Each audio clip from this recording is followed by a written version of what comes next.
নিশ্চয়কৈ মই এটা কথাই এইখনতে সুধোঁ যে যি ধৰণৰ ব্যৱস্থাটো চলি আছে বা SITয়ে তদন্ত কৰিছে সেয়া ঠিক আছে যে তদন্ত কৰিব ৰিজাল্ট লাগিব অসমবাসী ৰাইজক আৰু সেয়া আমাৰ দাবী আৰু আহ্বান এটা কথা সুধোঁ যে যি ধৰণৰ তদন্ত চলি আছে এই তদন্তটোক লৈ বৰ্তমান আচলতে প্ৰশ্নৰ উত্থাপন হৈ আহিছে ইটোৰ পিছত সিটো 21 দিন হ'ল মই আকৌ সুধিছোঁ আমি সেইটোৱে ক'ব বিচাৰিছোঁ যে 3 মাহৰ ভিতৰত SITয়ে প্ৰতিবেদন দিব বুলি কৈছে আৰু অসমৰ ৰাইজে ন্যায় পাব বুলি কৈছে এতিয়া আমাৰ প্ৰশ্নটো হ'ল যে আমি বিশ্বাস কৰি আছোঁ SITয়ে ন্যায় দিব বুলি আমি বিশ্বাস কৰি আছোঁ কিন্তু এই ন্যায় দিবলৈ যোৱা প্ৰক্ৰিয়াটোত আমাৰ কিছু প্ৰশ্ন উত্থাপিত হৈছে আমাৰ মনলৈ কিছু সন্দেহ আহিছে আৰু সেই সন্দেহটো কোনো অলিক নহয় শান্তনু ভৰালীৰ কথাৰ আঁত ধৰিয়ে অসমৰ কেইবাগৰাকীও জ্যেষ্ঠ অধিবক্তাৰ বক্তব্যৰ আঁত ধৰিয়ে আমি সেই প্ৰশ্নকেইটা উত্থাপন কৰিছোঁ যিহেতু মুখ্যমন্ত্ৰীয়ে কৈছিল ছিংগাপুৰলৈ আৰক্ষী গ'ল বুলিয়ে কৈছিল মুন্না প্ৰসাদ গুপ্তাই কৈছিল যাবলৈ সাজু হৈছে বুলি DGPয়ে কৈছিল 2 দিনতে গৈ আছে বুলি ৰজি কলিতাই কৈ আছে তদন্ত সঠিক গতিত গৈ আছে বুলি সেইখিনি সময়ত আজি 21 দিন হৈ গ'ল আজিলৈকে ছিংগাপুৰৰ এজন ব্যক্তিৰ বাহিৰে বাকি কেইজন সাক্ষ্য দিবলৈ এতিয়ালৈকে অহা নাই দ্বিতীয়বাৰৰ বাবে নটিচ দিবলগীয়া হৈছে তেওঁলোকক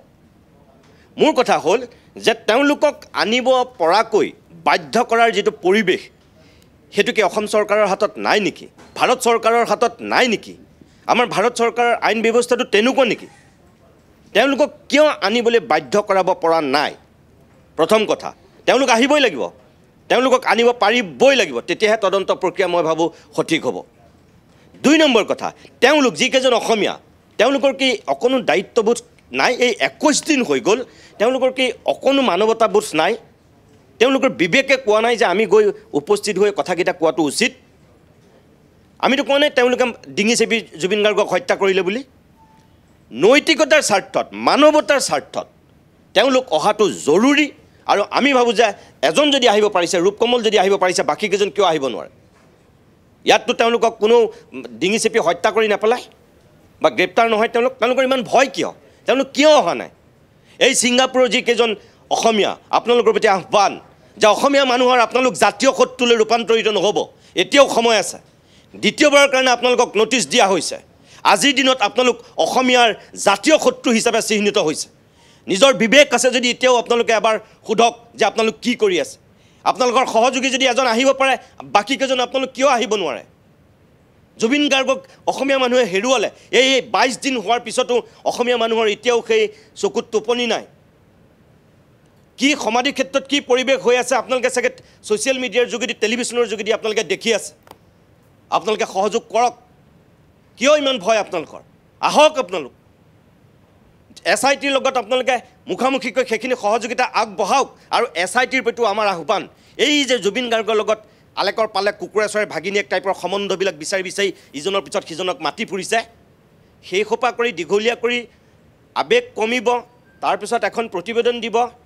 সকলো ফুটুকাৰ ফেন হ'ব এইটো হ'ব নোৱাৰে এইবিলাক প্ৰতিবেদন মানুহে বিচৰা নাই আৰু মুখ্যমন্ত্ৰীটো ইতিমধ্যে ৰাজনীতি আৰম্ভ কৰিয়ে দিছে জুবিন গাৰ্গক লৈ অসমৰ মানুহে ৰাজনীতি চাব বিচৰা নাই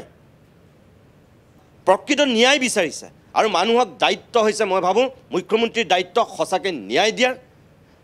তেওঁ ব্যৱস্থা গ্ৰহণ কৰক পবিত্ৰ মাৰ্ঘেৰিটা আছে তেওঁৰ প্ৰতি আমাৰ আহ্বান তেওঁ এটা বোল্ড পদক্ষেপ লওক সেই মানুহখিনি অনাৰ ক্ষেত্ৰত আৰু যদি সঁচাকৈ তাৰ যেটো তদন্ত আজি আমি যেটো এটা এইমাত্ৰ আমি কথা পাতি থাকোঁতে যেটো আমাৰ ব্ৰেকিং আহিলে আমি যেটো ব্ৰেক কৰিলোঁ নয়ন আৰু যদুৱে যিকেইটা কথা ক'লে এতিয়া তাত তদন্ত প্ৰক্ৰিয়া চলি আছে সেই তদন্ত প্ৰক্ৰিয়াটো তাৰ আৰক্ষীৰ যোগেদি আমাৰ SITয়ে কেনেকৈ আনিছে কেনেকৈ পাব সেইখিনি অসমৰ মানুহে জানিব বিচাৰিবতো সেইখিনি অসমৰ মানুহক জনাওক আমিতো সেইখিনি কথা একো নাজানো এতিয়ালৈকে আজিলৈকে আমাৰ SITয়ে কৈছিলে নেকি মুন্না প্ৰসাদ গুপ্তাই কৈছে নেকি মুখ্যমন্ত্ৰীয়ে কৈছে নেকি তাত কি প্ৰক্ৰিয়া চলি আছিলে বুলি আজি আমি এই সুস্মিতাৰ দেউতাকৰ কথাখিনিতহে গম পাইছোঁ যে তাতো এটা প্ৰক্ৰিয়া চলি আছে শেষ হোৱা নাই গতিকে সেই প্ৰক্ৰিয়াটোৰ যোগেদি মই ভাবোঁ যে অসমৰ মানুহক কিছু বস্তু আশ্বস্ত কৰক আৰু শেষত আকৌ কৈছোঁ যে যিকেইজন অসমীয়া এই আপোনালোক জাতীয় শত্ৰুলৈ ৰূপান্তৰিত হৈছে আপোনালোক হাৰি নাযাব আপোনালোকৰ ইয়াত ঘৰ আছে স্বয়ং বিধায়কে ক'ব লগা হৈছে আপোনালোকৰ ঘৰৰ সন্মুখত ধৰ্ণা হ'ব প্ৰতিবাদ হ'ব আপোনালোকৰ ভুলৰ কাৰণে এই নিষ্কিন নিৰপৰাধী মানুহকেইজনে ইয়াত থকা মানুহকেইজনে শাস্তি খাব নালাগে আমি নিবিচাৰোঁ অসমৰ মানুহে আপোনালোকৰ ঘৰবিলাকৰ সন্মুখত গৈ পেলাই কোনোবাই প্ৰতিবাদ কৰক আন্দোলন কৰক আপোনালোকৰ ঘৰবিলাকলৈ কোনোবাই শিলগুটি দলিয়াওক আমি সেইবিলাক নিবিচাৰোঁ আপোনালোক আহক আৰু তদন্তত আপোনালোকে সহযোগিতা কৰক আৰু যদি সেইখিনি নহয় তেনেহ'লে এতিয়াও অসমীয়া মানুহৰ আৱেগ কি পৰ্যায়ত আছে আপোনালোকে হয়তো অনুমানেই কৰা নাই বুলি আমি স্পষ্টকৈ ক'ম